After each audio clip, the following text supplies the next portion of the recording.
नमस्कार, सूजस के स्पेशल कार्यक्रम हमारे सीएम में आप सभी का स्वागत है। मैं हूं आपके साथ निशा शर्मा।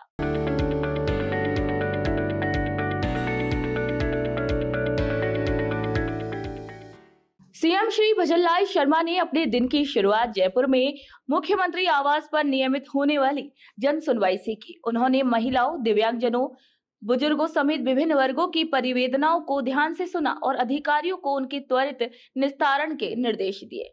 जन सुनवाई के दौरान आर्थिक तंगी से जूझ रही कैंसर पीड़िता प्रेमलता ने इलाज में आ रही परेशानियों के बारे में मुख्यमंत्री को अवगत कराया। इसी पर सीएम श्री शर्मा ने संवेदनशीलता दिखाते हुए अधिकारियों को प्रेमलता के शीघ्र इलाज करवाने के निर्देश दिए। अब प्रेमलता का कैंसर जैसी गंभीर बीमारी का इलाज निःशुल्क होगा।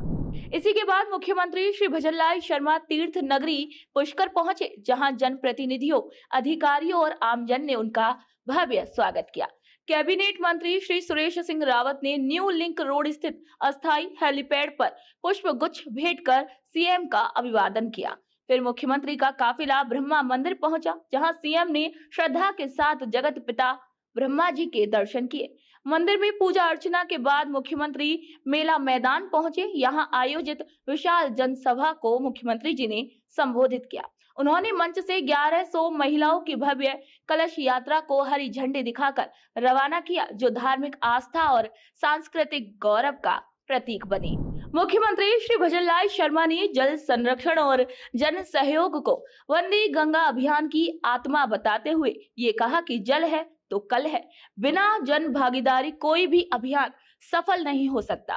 सीएम ने ब्रह्मलोक कॉरिडोर योजना की घोषणा करते हुए ये बताया कि प्रथम चरण में 127 करोड़ रुपए की लागत से घाटों का जीर्णोद्धार, सावित्री मंदिर में ब्रह्मा मंदिर तक, ब्रह्म चौक से 12 घाट तक कॉरिडोर पथ का निर्माण कराया जाएगा। इसके साथ ही उन्होंने पुष्कर में वेडिंग टूरिज्म के बढ़ते रुझान को देखते हुए पर्यटन संरचना के विकास की दिशा में नए कदम उठाने की भी बात कही। हम सबका दायित्व है कि हम जल का संरक्षण करें, पर्यावरण का संरक्षण करें। अगर हमारा पर्यावरण ठीक होगा तो आने वाले दिनों में हमारा पर्यावरण शुद्ध होगा, तो हमारे आने वाली पीढ़ियों को भी हम सुरक्षित रख पाएंगे। हमारे पास जल होगा तो जल के कारण हम आने वाली पीढ़ियों को सुरक्षित रख पाएंगे। मेरे भाइयों, जल का कोई विकल्प नहीं है, जल का कोई विकल्प नहीं है।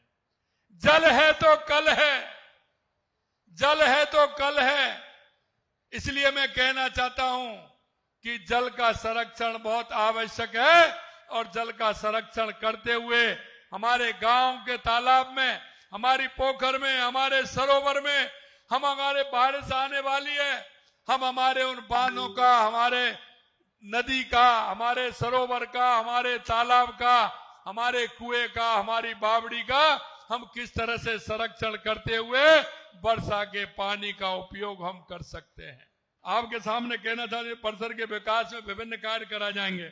पहले चरण में तकरीबन 127 करोड़ की लागत से घाट नवीनीकरण, सावित्री वाटिका, सावित्री से ब्रह्मा मंदिर तक कॉरिडोर, ब्रह्मा मंदिर से ब्रह्म घाट तक कॉरिडोर, ब्रह्मा चौक से बराह घाट तक कॉरिडोर परिक्रमा, एसटीपी और सॉलिड वेस्ट मैनेजमेंट प्लांट के काम किए जाएंगे। इसको हम ऐसा स्थान जो एक धार्मिक स्थान हमारा अच्छा हो, ये पुष्कर राज हमारा, और आपसे भी मैं कहना चाहता हूं, ये आपके सहयोग के बिना नहीं हो सकता है और आपका सहयोग इसलिए आवश्यक है कि यहाँ रहने वाले लोग हैं, उन सबके मन में ये भाव आए कि आने वाली पीढ़ियां भी हमारे पुष्कर राज को एक सुंदर स्थान देखें, एक भव्य स्थान देखें, लोग देख करके कहें कि राजस्थान ने पुष्कर राज तीर्थ को किस तरह से सजोया हुआ है।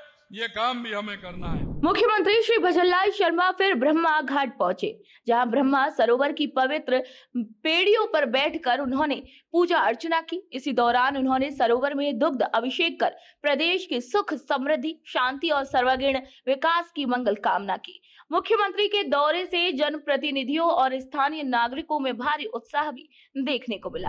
पुष्कर दौरे के बाद मुख्यमंत्री श्री भजनलाल शर्मा ब्यावर जिले के जवाजा में पहुंचे। यहां वंदे गंगा जल संरक्षण जन अभियान के तहत जवाजा तालाब पर जलाभिषेक कर वृक्षारोपण और कलश यात्रा कार्यक्रम में शामिल हुए।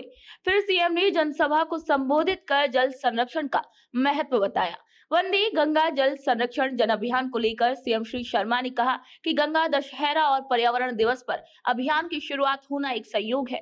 पानी का महत्व घी से भी ज्यादा है। बुजुर्गों ने तालाब, बावड़ी और कुएं सब बनाए हैं। अब इनको संभालने की जिम्मेदारी हम सबकी है। हम आने वाली पीढ़ी को बेहतर पर्यावरण देना चाहते हैं, इसीलिए एक पेड़ माँ के नाम जरूर लगाएं। मुख्यमंत्री ने कहा कि हम किसान की स्थिति जानते हैं। असली जंग किसान लड़ता है, इसलिए हमें किसानों के कल्याण के लिए अनेक योजनाएं भी चलाई हैं। हमने 5 जून को, क्योंकि 5 जून को पर्यावरण दिवस भी था और गंगा दशहरा भी था, पर्यावरण दिवस के साथ गंगा दशहरा को होना यह संयोग है। लेकिन वो संयोग ऐसा है कि आप सभी जानते हैं कि गंगा दशहरा वो है कि जब मां गंगा का इस पृथ्वी पर अवतरण हुआ, वो गंगा दशहरा है, गंगा दशहरा। और हम सबकी मान्यता है, हमारी सनातन संस्कृति में मानता है कि गंगा दशहरा के दिन हमारी माता बहनें, हमारे बुजुर्ग, हमारे सभी लोग सरोवर में, तालाब में, बांध में, कुएं पर, बावड़ी में, सभी जगह सुबह स्नान करते हैं और उसके बाद भगवान भोलेनाथ का अभिषेक करते हैं और ये मन्नत मांगते हैं कि हे गंगा मां, तो हमारे जीवन में किसी भी तरह से पानी की कमी नहीं रहे, हमारे सब जल स्रोत भरे रहें, हमें किसी तरह की दिक्कत नहीं आए, जिससे कि हमारा किसान का काम भी हो, अन्न और धान भी पैदा हो, हमारे पीने के लिए पानी भी मिले, हमारे सिंचाई के लिए भी पानी मिले। ये हम उस दिन उनसे अरदास करते हैं। जवाजा तालाब की पाल पर जनसभा को संबोधित करने के बाद सीएम श्री भजनलाल शर्मा नागौर के टेहला के लिए रवाना हुए। यहां पहुंचकर उन्होंने राजस्थान धरोहर प्राधिकरण के अध्यक्ष और पूर्व राज्यसभा सांसद श्री ओंकार सिंह लखावत की दिवंगत पत्नी रतन कंवर को श्रद्धा सुमन अर्पित किए। टेहला से सीएम श्री शर्मा सीधे जयपुर के लिए रवाना हो गए। तो सूजस के खास कार्यक्रम हमारे सीएम में फिलहाल के लिए इतना ही। फिर आप सभी से मुलाकात होगी नई खबर, नई जानकारी के साथ। तब तक के लिए नमस्कार।